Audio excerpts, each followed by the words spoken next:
word told me, Lord God, that others can see, oh Lord God, and come closer to you as I am coming closer to you each and every moment of the day, oh Lord God.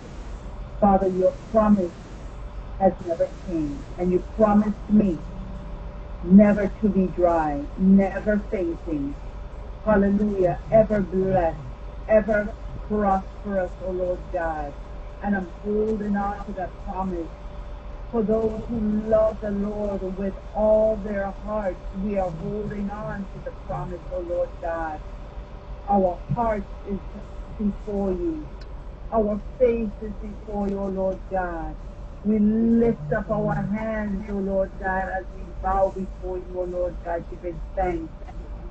Father, we are standing firm like flourishing trees that's planted by the riverbanks, O Lord God. You supplied our needs, O Lord God.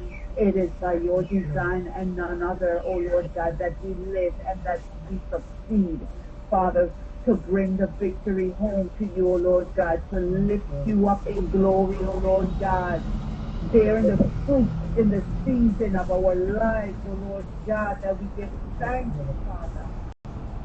We give thanks. The hallelujah is unto you, O Lord God, for you are hallowed be thy name. Oh, Father, thy kingdom